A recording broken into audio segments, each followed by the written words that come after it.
you can also learn from other people to understand yourself if you listen to their stories. Because more or less we all go through the same points. Yeah. And that's what I've been thinking about my coming out stories, that we have this saying that came out of the closet. But I think it applies to everybody. Melting Pot, a global podcast series hosted by Payal, connects guests who have inspiring stories and reaches out to a multicultural audience over 52 countries. Guests are diverse, such as celebrities, entrepreneurs, travelers, and many more who've had a turning point in their lives and moved over to a holistic lifestyle. Follow us on YouTube, Spotify, Apple, Google Podcasts, social media. Hi, everyone. Welcome to another episode. Today, my guest is Henrik Wilenius. Henrik is an author. He is a global citizen whose work spans fiction, philosophy, and social activism. He began his journey in Helsinki, Finland, before he ventured out to explore the world. And I completely understand that philosophy before he eventually decided to settle in Paris for a time. And now I understand he also spends some time in Sitges in Spain. His experiences have shaped him into a passionate advocate for understanding cross cultures and a champion for youth activism. When he's not writing, he says that he can be found traveling the world with his husband, sampling vegan cuisine, and advocating for a more inclusive and understanding global communities. So please join me in welcoming a writer whose work encourages diversity, friendship, and the courage to follow one's heart. So thank you so much for joining me today, Henry. Oh, thank you, Payal. It's great to be here. Great. So let's kickstart the interview by asking you a little bit about your background. Okay. Yeah, defining thing what I had like in my childhood, besides having very spiritual parents, was that I was encouraged to read a lot when I was little. And especially what I loved were the stories about faraway lands. And there was this one story in particular that really caught my attention, and it was a story of Siddhartha Gautama, who was later better known as Buddha. Yeah. And that kind of opened the floodgates of my curiosity. And I realized that living in kind of a bubble in Finland, that I went to school that my parents have founded, and Finland was at that time very homogeneous country, and there were not much diversity in Finland. So then at the age of 12, decided I need to get out of Finland. And what I was looking for, of course, it was not only different cultures, but religion, and trying to understand not what makes us different, but what we have in common. And that kind of became my guiding light. And then at the age of 14, I left to go boarding school in France. And quite quickly, I was exposed to different cultures. And one of the cultures that I really got attached to was Northern African, or it's called Maghrebian, um, culture in Paris. I was staying with my mom's friends, and she had a Tunisian boyfriend, and he took me under his wing and introduced me to this totally different cultures, and I was really taken by their social interaction and how caring they were for each other, and something that I think in the West we have lost. And later on, I lived in Tunisia for a while, but it wasn't only the Maghrebian culture per se, the North African, but of course Islam played a very important role in that. And that really, I got a really kickstart to diving into different religions. And so that kind of set me, although I traveled around, I lived in many places and learned a lot of different languages.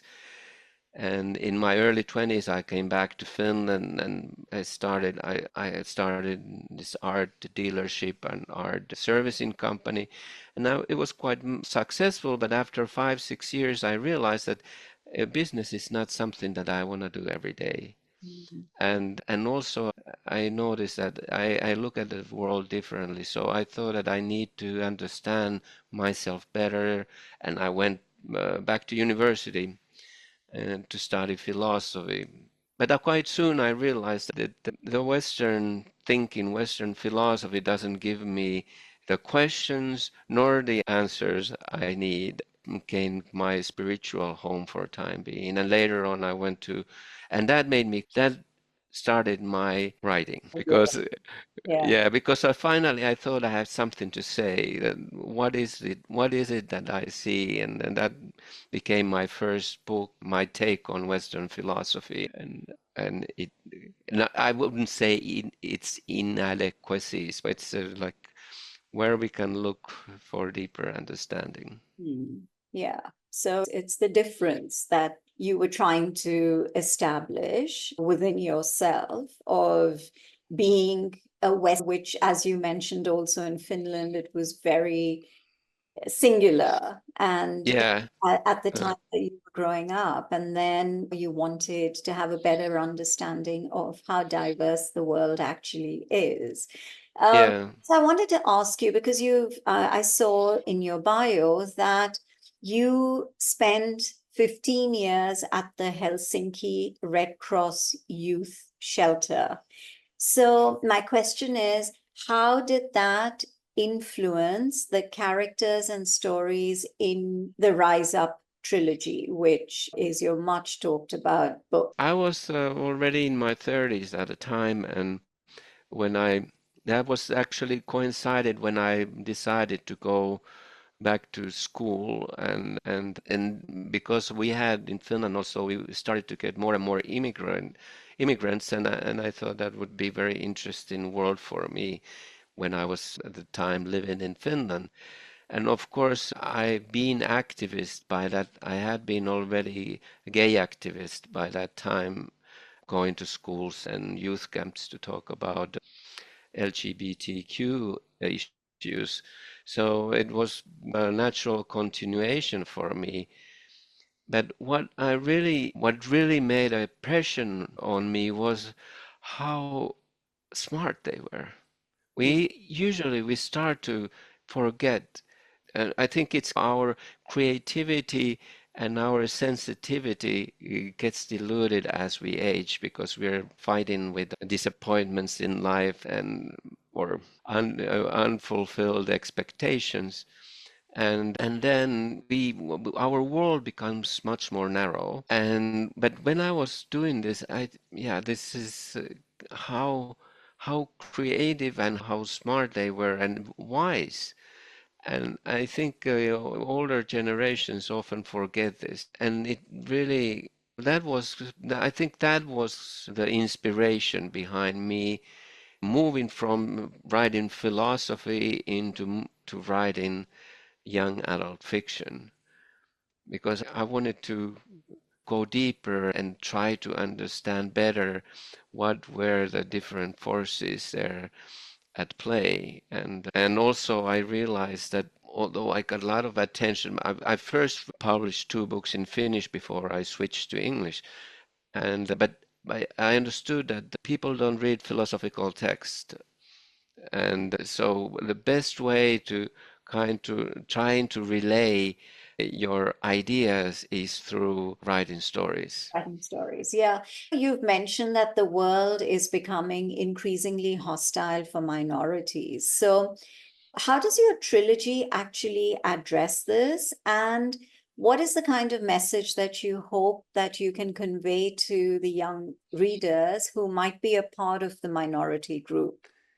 Yeah, that's it's a very sensitive area, multiculturalism or diversity, because then again, me as a white man writing about different culture might be a big problem in today's world.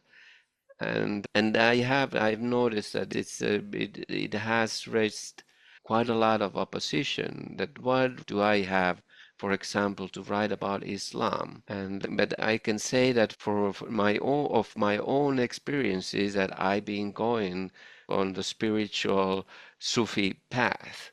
And I think one of the kind of important approval was for me that I had two Egyptian big publishing houses who were interested in publishing the first part of the trilogy. Although then it became they were fearing backlash from the government because of the content of talking about the history of homosexuality in Arab countries, which is a very sensitive topic as well. Yeah. But they were just kind of proving that I can write about Islam, or because one of the main characters, Hashim, is Egyptian American, that I can write also about Egyptian culture accurately. But yes, but what is my point, what has actually been point of my whole life, is that people should look more for the things that we have in common. We get stuck in details, and it also takes a lot of goodwill and compassion in order, but that's already needed to understand anybody actually. I think that's just the kind of, if you're interested in spiritual path, that's like the first requirement is to have this compassion and understanding. Yeah, no, that makes a lot of sense. You also mentioned that your work emphasizes the courage to listen to your heart. Can you elaborate on what, in the context of youth activism, what does it actually indicate and imply? It is how do we tune into our heart? And this is, of course, there's many different ways. One of the old ways are prayer, meditation, yoga, everything that can ground you, or just going for a walk, or doing dishes, anything that you do that you concentrate on. And this is why it's so important in today's world, because we are impulse hungry, that we don't have this time to ground ourselves. And I think it's very important. Part of this listening to your heart is to also respect your own culture, where you come from, and try to understand that, and then understand its place in the world, and also, of course, trying to understand yourself in general. I think if you Because, understand yourself, that's probably the first step. yeah, Helps and enables you and gives you a more clarity in being able to understand others. I think so. So my point is that you first look within yourself and yeah, understand yourself before you yeah. actually understand others. Yeah, yeah, Yeah, although then when you listen, if you, I think a very important point here is also to listen. So you can also learn from other people to understand yourself if you listen to their stories, because more or less we all go through the same points. yeah, And that's what I've been thinking about my coming out stories, that we have this saying that came out of the closet. But I think it applies to everybody.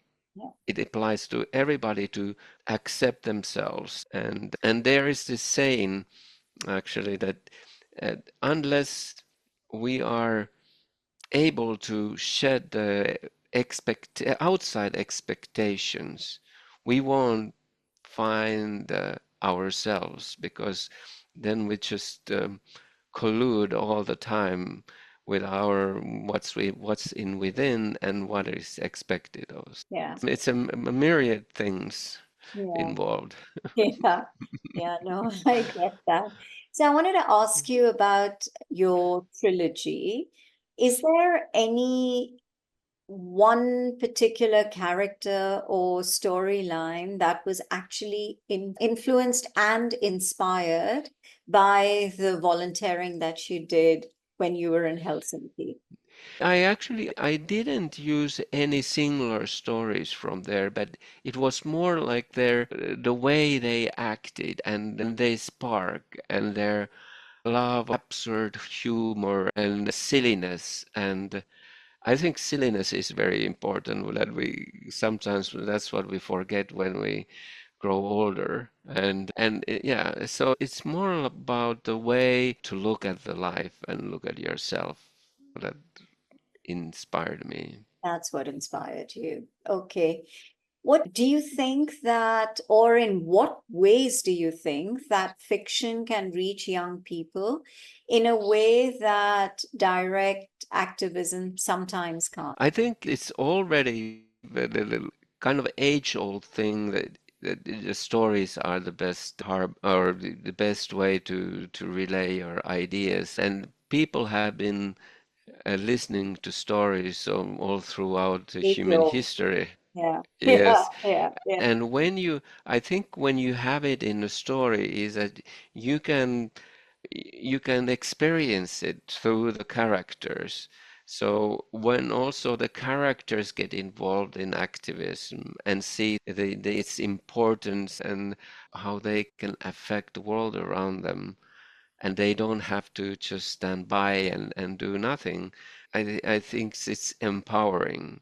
And I think that it's very important, this empowerment Yeah. And do you think part. through fiction writing and stories, it's more inspiring as compared to, because when it's direct activism, sometimes Yeah.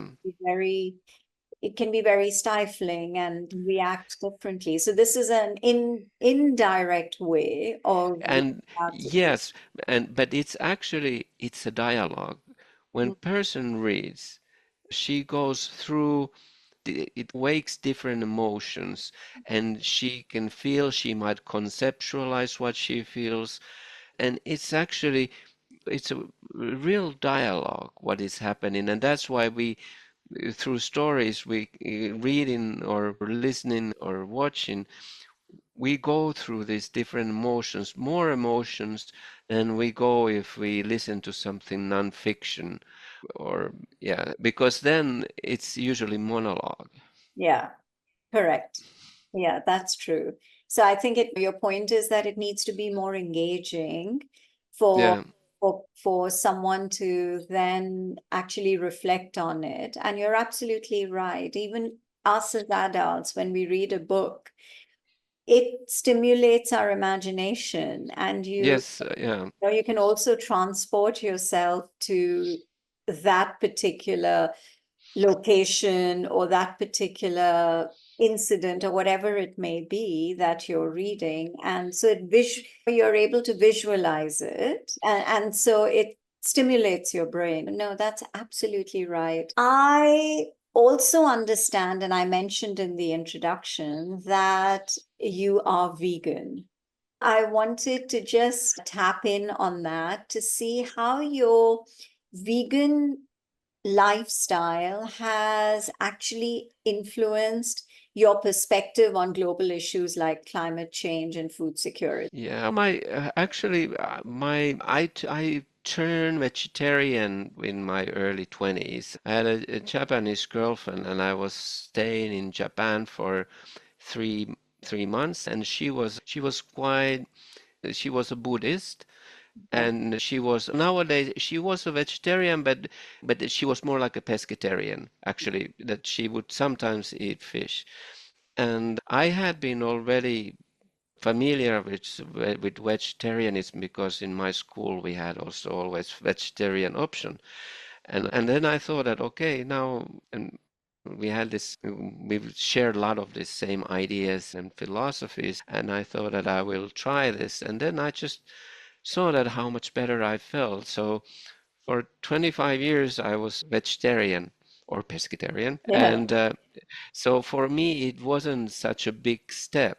And actually, the first place where I really I tried vegan food, where I also have gone through Zen Buddhist koan training. I had a Buddhist teacher, and when I went to the monastery, they only served vegan food. Yeah. And that was, and of course, through that, there was a very large part of the ideology was that compassion and you shouldn't hurt any, even drink milk or, Yeah, yeah. and then later on, although I still would consume milk or cheese sometimes, but then we decided with my husband that we should go vegan together. And we watched all the vegan documentaries. And it actually was great because then it was something that we shared. And quite soon both we became then vegan activists. And that was there's it had it became that's how we met our friends in Sitges because my husband he founded Sitges vegan community. So it has become our life, and of course a big part of it is. But I think first it's for the animals, but then of course climate change and everything. But just stop eating meat would help climate so much that and a lot of the other inequalities in the world. Yeah. And do you think, based on all the travel that you do, what do you think is the most effective way to promote veganism and animal rights to a global youth audience? Are you going to incorporate some of it in your writing? Yeah, maybe, but I do already a little bit, of course. I'm in the books, you can read about it, and but it's like Singapore. We were just staying there last year for a week. We were staying in Bencoolen and Middle Road, I think, and there is this hawkers, and there's like a 35 vegetarian or vegan restaurants. Incredible food. And yeah, we love Singapore, but Come back. not only for the great food, but also being a very few truly multicultural Yeah. countries in the world. Yeah, we And really like it. also very conscious of the environment. Yeah, oh, definitely that Yeah, too. so Singapore it's got all the right ingredients in terms of environment, in terms of quality of living, in terms of being so multicultural. It kind of ticks a lot of the boxes. So, Yeah. yeah. So, what are you writing now? Are you writing anything now? I have maybe three manuscripts already, and but also I still need to push this trilogy. It takes also quite a lot of effort to market it and to find the people wanting to co um, help me out or cooperation or whatever ways we can find to So, yeah, promote. in that context, how do you think my platform can help? What, if you could just mention where the book's available and how people could reach out to you, I think there could be a potential here as well. Yeah, so I will provide links, but of course it's the trilogy is called the Rise Up Trilogy, and also I have it in paperback, ebook, and audiobook for.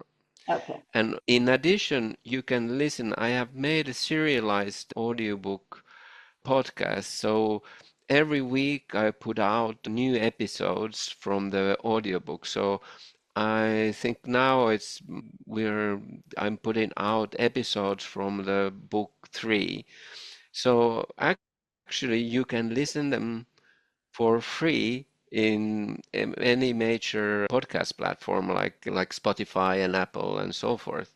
And you can find it with the title The Rise Up Trilogy. The Rise Up Trilogy. Okay, so all those who are listening, I hope you're going to make a note of that. And Henrik, thank you so much. I really appreciate this conversation that I've had with you, and also appreciate the fact that you're using your writing to help young readers get a better understanding of the world and also a better understanding of how it's important, how there is diversity. But as you very rightly pointed out, that in the end, we may look different, we may talk different, but every single human being has the same philosophy. Yeah. It's just the interpretation of it is different Yeah. because of the different cultures, but how we're actually united as a one people. So I think that is a very important message. And thank you. I really appreciate that. And good luck with all your travels and good luck with 3 manuscripts that you already have ready. And I am sure we're going to hear a lot more from you about it. Thank you, and it's been great honor to be your guest. And my final advice is that take baby steps. You don't have to change everything overnight. Study, talk to your friends, talk to people, listen to them, and then let yourself go with the flow. Let yourself go with the flow. But also, what you've mentioned is not only talk to people, but also have the ability to listen. I think That's important. very important. Yeah, that's really important. Thank you so much, Henry. For more weekly conversations, do listen to Melting Pot on Spotify, Apple, and Google Podcasts. Follow us on YouTube and on Instagram at Podcast Melting Pot. So until the next episode, this is Payal signing off.